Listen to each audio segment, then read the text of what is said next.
Welcome back to the channel. My name is DavidColarossiPhd. I'm a licensed psychologist, and for fun, in the evenings, I react to events in pop culture.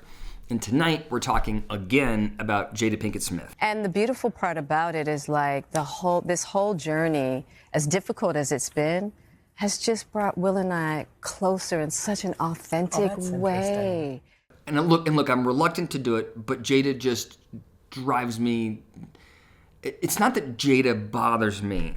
I don't care as much about Jada. What I'm concerned about is the impact that she could potentially have on her audience. So look, Jada is coming out with this book, Worthy, and I think that her goal has been to make this book, interesting and provocative. I think she wants to make the book. I think she wants to show herself as someone with depth and sophistication, authentic and deep, and I think she wants to be helpful. And so as she goes on this press tour, she, I think, uses stories to sort of share that kind of narrative, right? So she talks about feeling suicidal and the depth of her despair and her solution, right? So she's showing depth and she's trying to be helpful to her audience. And she wants to talk about the relationship with Will. And she goes, look, what you thought we had, we didn't. We've been divorced for 7 years. Again, there's the depth of the relationship. There's this transparent discussion of her connection to him, and it's super interesting. And then she's talking about her origin story and how she grew into the woman she is and how she found herself and how she learned to feel like she is worthy. And so she's trying to help people she wants to share the breadcrumbs along the way, right? That's the purpose of her tour.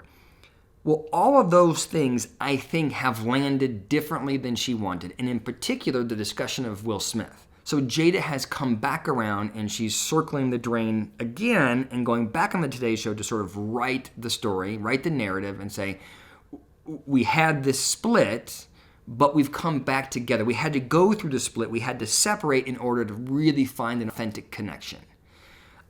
And she goes on to talk about the relationship, and I do a lot of this kind of work, and I can't track what the hell she's saying about the relationship. We really needed time to get solidified because at the end of the day, Will and I love each other.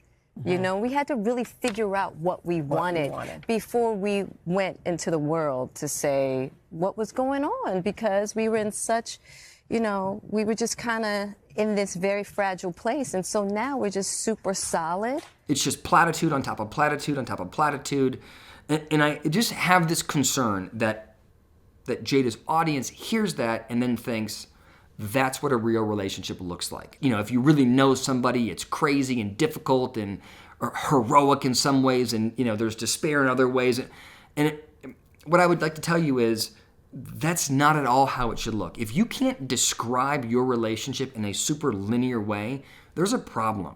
If you have a strong connection with somebody, you should be able to clearly articulate what that relationship looks like, what the boundaries are, what you expect of each other. You should absolutely be able to articulate how you feel about each other. This idea that nuance is positive, I think, is totally misguided. That's the first thing I want to point out. The second thing I want to point out is just the amount of flip-flopping she is doing. I thought it was really interesting in this latest clip on the Today Show that she goes back on and then she essentially blames Hoda because the narrative about her hasn't been spun the way she wants. There might not be a divorce in theory anymore? Yeah, no, we really have been working hard. Oh.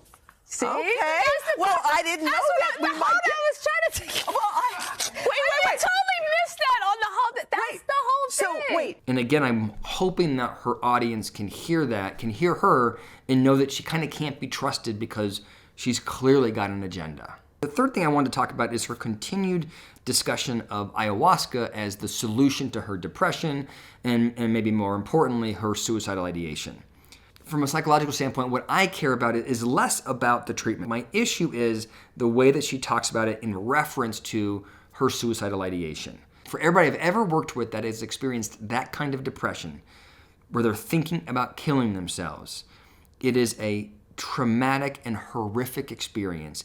Even when they move out of that level of pain and distress, they're constantly worried about going back there. And to protect against that, they are always thinking about triggers and stability and stress reduction and living a healthy lifestyle. They are they're working hard at avoiding slipping back there again. So it bothers me when Jada talks about it like, I wanted to kill myself, I drank ayahuasca, and problem solved. It makes me feel like